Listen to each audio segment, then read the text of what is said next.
بسم الله الرحمن الرحيم.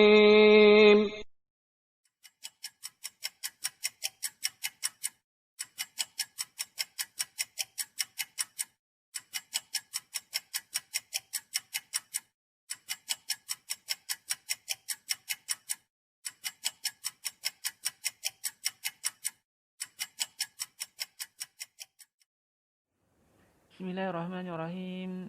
Assalamualaikum warahmatullahi wabarakatuh. Alhamdulillahi rabbil alamin. Wassalatu wassalam ala nabiyina Muhammadin wa ala alihi wa ashabihi wa man tabi'ahum bi ihsanin ila yaumiddin. Amma ba'du.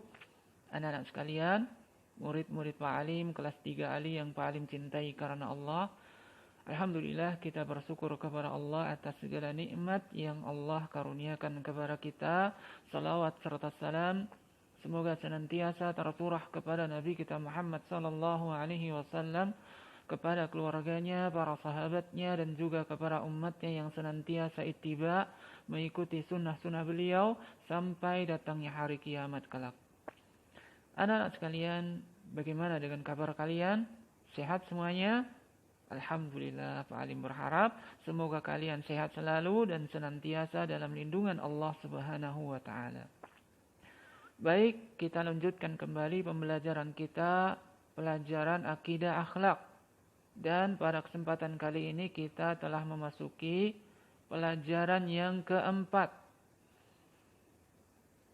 Kalian buka buku kalian halaman 23.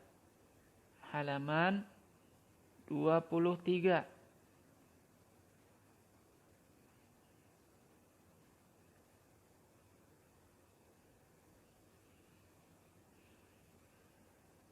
Pelajaran yang keempat, kisah teladan Nabi. Sebelumnya Pak Alim mau bertanya, kenapa kita perlu untuk mempelajari kisah para nabi? Ada yang bisa jawab, kenapa kita perlu untuk mempelajari kisah para nabi? Naam, karena di dalam kisah para nabi tentunya di sana banyak sekali pelajaran-pelajaran yang bisa kita ambil. Karena ketika Allah Subhanahu wa taala mengkisahkan hidup para nabi yang ada di dalam Al-Quran, maka di sana ada pelajaran-pelajaran penting yang bisa diambil oleh orang-orang yang beriman. Allah Subhanahu wa taala berfirman, "Laqad kana fi qasasihim ibratun li ulil albab, ma kana haditsan yuftara, walakin tasdiqal ladzi baina yadayhi wa tafsila kulli syai'in wa hudaw wa rahmatan liqaumi yu'minun." Artinya, sesungguhnya pada kisah-kisah mereka, yaitu para nabi dan rasul, itu terdapat pengajaran bagi orang-orang yang mempunyai akal. Al-Quran itu bukanlah cerita yang dibuat-buat, akan tetapi membenarkan kitab-kitab yang sebelumnya dan menjelaskan segala sesuatu dan sebagai petunjuk dan rahmat bagi kaum yang beriman. Surat Yusuf ayat 111. Dan pada kesempatan kali ini kita akan mempelajari kisah Nabi Yakub. Nabi Yakub alaihissalam. Kisah yang pertama, kisah tentang Nabi Yakub alaihissalam. Ada yang tahu siapa Nabi Yakub? Naam. Nabi Yakub adalah putra dari Nabi Ishaq. Dan Nabi Ishaq adalah putra Nabi Ibrahim alaihissalam dari istrinya yang bernama Sarah. Nabi Ishaq adalah putra Nabi Ibrahim dari istrinya yang bernama Sarah. Jadi Nabi Yakub alaihissalam adalah cucu Nabi Ibrahim. Dan kelahiran Nabi Yakub telah dikabarkan oleh Allah Subhanahu wa taala, yang ketika itu ada para tamu dari kalangan para malaikat yang memberikan kabar kepada istri Nabi Ibrahim yaitu Sarah tentang akan kelahiran Nabi Ishak yang kemudian akan lahir dari Ishak cucunya yang bernama Yakub, yang dikisahkan di dalam surat Hud ayat 71, yang artinya, maka kami sampaikan kepadanya berita gembira tentang kelahiran Ishak, dan dari Ishak akan lahir putranya yaitu Yakub. Surat Hud ayat 71. Nabi Yakub memiliki 12 orang anak yang Allah sebut mereka dengan sebutan asbat atau keturunan Yakub. Dari istrinya yang bernama Rahil lahirlah Nabi Yusuf alaihissalam dan Bunyamin. Dari ke-12 anaknya yang paling tinggi kedudukannya, paling bertakwa dan paling bersih hatinya dan juga paling muda usianya adalah Yusuf. Oleh karena itu, Nabi Yakub memberikan perhatian dan kasih sayang lebih kepada Yusuf. Hal ini sudah menjadi tabiat bahwa orang tua tentunya sayang kepada anaknya yang masih kecil, anaknya yang paling kecil.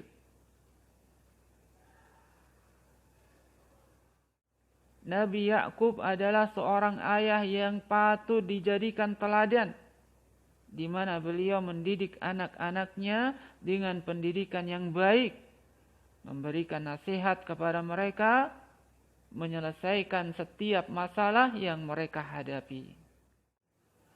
Namun saudara-saudara Yusuf ternyata dihasut oleh syaitan untuk berbuat jahat kepada Yusuf ketika mereka mengetahui bahwa ayah mereka yaitu Yakub memberikan perhatian khusus kepada Yusuf.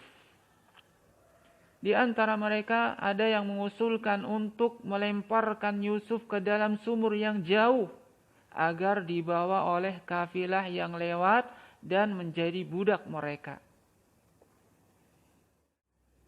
Ketika Yusuf tidak kunjung pulang, maka Nabi Yakub pun sedih karena berpisah dengan putranya yaitu Yusuf. Bahkan beliau sampai menderita buta karena rasa sedih yang sangat mendalam. Nabi Yakub pun sakit. Ia kumpulkan anak-anaknya dan berpesan kepada mereka agar tetap beribadah kepada Allah. Demikian juga berpesan agar tetap beriman kepada Allah dan senantiasa beramal saleh. Kemudian kisah-kisah yang dialami oleh Nabi Yusuf alaihi salam. Kisah yang pertama yaitu mimpi Nabi Yusuf. Pada suatu malam, Yusuf bermimpi melihat 11 bintang, matahari dan bulan bersujud kepadanya. Ketika ia bangun, maka ia langsung mendatangi ayahnya, kemudian menceritakan tentang mimpi yang dialaminya. Maka ayahnya pun yaitu Yakub langsung memahami arti bahwa akan terjadi pada anaknya sesuatu urusan yang besar. Maka ayahnya pun kemudian mengingatkan Yusuf agar tidak menceritakan mimpinya kepada saudara-saudaranya. Karena Nabi Yakub khawatir nantinya syaitan akan merusak hubungan mereka dan iri kepada Yusuf. Yusuf pun mentaati apa yang dinasihatkan oleh ayahnya, tidak menceritakan mimpinya kepada saudara-saudaranya. Kemudian kisah saudara-saudara Yusuf berniat buruk kepada Yusuf. Nabi Yakub sangat sayang sekali kepada Yusuf, sehingga hal ini membuat saudara-saudaranya merasa iri dengan Yusuf. Maka mereka pun berkumpul untuk membuat tipu daya agar Yusuf dijauhkan dari ayahnya. Salah seorang di antara mereka mengusulkan untuk membuang Yusuf ke tempat yang jauh agar perhatian ayahnya tidak tertuju hanya kepada Yusuf saja. Dan di antara mereka pun ada yang mengusulkan agar Yusuf dimasukkan ke dalam sumur yang berada di tempat jauh, agar nantinya ditemukan oleh kafilah yang lewat, kemudian mengambil Yusuf dan menjualnya. Dan ternyata usulan inilah yang dipandang baik dan diterima oleh mereka. Kemudian kisah Yusuf dimasukkan ke dalam sumur. Maka pada pagi hari mereka pun keluar membawa Yusuf ke gurun sambil menggembala kambing. Setelah berada jauh dari ayah mereka, maka mulailah mereka melakukan rencananya. Mereka pun berjalan sampai tiba di sebuah sumur. Lalu mereka melepas baju Yusuf dan melempar Yusuf ke dalam sumur. Setelah mereka berhasil memasukkan Yusuf ke dalam sumur, maka mereka pun berpikir tentang apa yang akan mereka katakan nanti kepada ayah mereka ketika ayahnya bertanya tentang Yusuf. Hingga akhirnya mereka sepakat untuk mengatakan bahwa Yusuf dimakan oleh serigala. Dan untuk menguatkan pernyataan mereka itu, mereka pun menyembelih seekor kambing, lalu darahnya mereka lumurkan ke dalam baju Yusuf. Di malam hari, mereka pun pulang menemui ayahnya dalam keadaan berpura-pura menangis. Nabi Yakub pun melihat mereka dan ternyata Yusuf tidak ada bersama mereka. Lalu mereka pun memberitahukan kepada Nabi Yakub bahwa ketika mereka pergi untuk berlomba-lomba, mereka tinggalkan Yusuf di dekat barang-barangnya. Lalu Yusuf dimakan serigala. Selanjutnya mereka pun mengeluarkan gamis Yusuf yang telah dilumuri dengan darah kambing tadi untuk menguatkan pernyataan mereka. Namun Nabi Yakub melihat gamisnya dalam keadaan tidak terkoyak atau tidak robek, karena mereka lupa merobeknya. Lalu Yakub berkata kepada mereka menerangkan kebohongan mereka. Di dalam surat Yusuf ayat yang ke-18, yang artinya, sungguh aneh serigala ini, mengapa ia bersikap sayang kepada Yusuf? Ia memakannya tanpa merobek pakaiannya. Surat Yusuf ayat 18. Kemudian ketika Yusuf dikeluarkan dari sumur dan dibawa ke Mesir. Ketika Nabi Yusuf berada di dalam sumur, tiba-tiba datang sebuah kafilah, mereka ingin menambah perbekalan. Kemudian mengutus salah seorang di antara mereka ke sumur untuk mengambil air. Ketika orang tersebut menurunkan timbanya, maka Yusuf pun bergantung kepada timbanya tersebut. Lalu orang itu melihat ke dalam sumur, ternyata ia melihat seorang anak muda yang tampan berpegangan dengan timbanya. Lalu mereka pun mengeluarkan Yusuf dan membawanya ke Mesir untuk dijual. Pada suatu hari Al-Aziz berkeliling di pasar untuk membeli seorang anak buat dirinya karena ia tidak memiliki anak. Kemudian kafilah itu pun menawarkan Yusuf kepada Al-Aziz, yang akhirnya Al-Aziz membelinya, kemudian membawa pulang kepada istrinya dalam keadaan senang karena telah membeli seorang anak. Waktu pun berlalu dan Yusuf pun semakin dewasa. Ia tumbuh sebagai pemuda yang kuat dan sangat tampan. Maka kemudian terjadilah fitnah kepada Yusuf yang akhirnya kemudian pihak kerajaan memandang bahwa Yusuf perlu dipenjarakan sampai waktu tertentu. kisah raja bermimpi. Pada suatu hari, raja bermimpi melihat 7 ekor sapi yang gemuk dimakan oleh 7 ekor sapi yang kurus, dan 7 bulir gandum yang hijau dan 7 lainnya yang kering.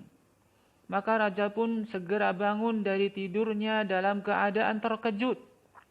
Ia pun segera mengumpulkan para pemukanya dan menceritakan mimpinya itu serta meminta mereka untuk menjelaskan mimpinya tersebut. Akan tetapi mereka semuanya tidak sanggup untuk menjelaskan dari mimpi yang dialami oleh raja tersebut. Sang raja pun kemudian meminta Yusuf untuk menjelaskan mimpinya. Maka Yusuf menjelaskan bahwa sapi yang gemuk dan 7 bulir itu adalah 7 tahun, di mana pada tahun itu penuh dengan kebaikan dan keberkahan. Nabi Yusuf pun menawarkan cara terbaik bagi mereka dalam mengatasinya, yaitu mereka harus menyimpan hasil tanaman mereka untuk menghadapi tahun-tahun kemarau dengan cara membiarkan di bulirnya kecuali sedikit untuk dimakan sampai Allah akan membukakan kelapangan bagi mereka. Nabi Yusuf bertemu saudara-saudaranya. Raja memerintahkan agar Yusuf dikeluarkan dari penjara. Lalu raja memberikan pilihan kepadanya untuk memilih jabatan yang ia sukai. Maka Yusuf berkata, "Jadikanlah aku bendaharawan negeri Mesir." Raja pun setuju terhadap permintaan Yusuf karena amanah dan ilmunya. Selanjutnya apa yang dimimpikan oleh raja pun terwujud satu persatu. Di tengah-tengah pembagian bahan makanan pokok yang dilakukan Yusuf kepada rakyat, tiba-tiba Yusuf bertemu dengan orang-orang yang ia kenali. Dan ternyata mereka adalah saudara-saudaranya. Yusuf mengenali mereka, namun mereka tidak mengenali Yusuf. Merekalah yang dahulu melemparkan Yusuf ke dalam sumur. Namun sekarang mereka datang karena butuh bahan makanan. Setelah Yusuf menyiapkan bahan makanan untuk mereka, maka Yusuf berkata, "Bawalah kepadaku saudaramu yang seayah dengan kamu, yaitu Bunyamin." Saudara-saudara Yusuf berkata, "Kami akan membujuk ayahnya untuk membawanya kemari dan sesungguhnya kami benar-benar akan melaksanakannya." Kemudian saudara-saudara Yusuf pulang menemui ayah mereka sambil berkata, "Wahai ayah kami tidak akan mendapatkan takaran gandum lagi jika tidak membawa saudara kami. Sebab itu biarkanlah saudara kami pergi bersama kami dan sesungguhnya kami benar-benar akan menjaganya." Maka ayah mereka pun berkata, "Aku sekali-kali tidak akan melepaskannya pergi bersama kamu sebelum kamu memberikan kepadaku janji yang teguh atas nama Allah, bahwa kamu pasti akan membawanya kepadaku kembali." Setelah mereka memberikan janji mereka, maka berangkatlah saudara-saudara Yusuf ke Mesir. Selanjutnya, ketika mereka telah berada di depan Yusuf, maka Yusuf pun mengajak saudaranya yang paling kecil yaitu Bunyamin mendekatkannya dan memberitahukan bahwa dirinya adalah Yusuf saudaranya. Nabi Yusuf bertemu dengan ayahnya.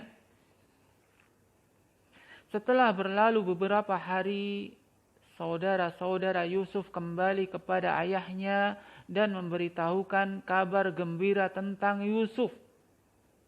Lalu mereka mengeluarkan gamis Yusuf dan meletakkan ke wajah ayahnya. Maka penglihatan ayahnya pun kembali normal. Selanjutnya Yakub beserta anak-anaknya pergi meninggalkan Palestina menuju Mesir. Dan saat mereka masuk ke negeri Mesir, mereka disambut dengan sambutan yang besar. Ketika itu Yakub dan istrinya beserta 11 anaknya tidak sanggup menahan dirinya untuk sujud sebagai penghormatan kepada Yusuf. Matahari dan bulan adalah ibu dan bapaknya, sedangkan 11 bintang adalah saudara-saudaranya. Yusuf berkata, "Wahai ayahku, inilah ta'bir mimpiku yang dahulu ketika aku masih kecil." Ketika Nabi Yusuf memegang pemerintahan Mesir, maka ia pun mempergunakan kesempatan untuk mengajak rakyatnya menyembah Allah Subhanahu wa taala. Demikian apa yang bisa kita pelajari pada kesempatan kali ini. Semoga bisa difahami. Wassallallahu ala nabiyyina Muhammad wa ala alihi wa sahbihi ajma'in. Subhanaka Allahumma wa bihamdika asyhadu an la ilaha illa anta astaghfiruka wa atubu ilaik. Assalamualaikum warahmatullahi wabarakatuh.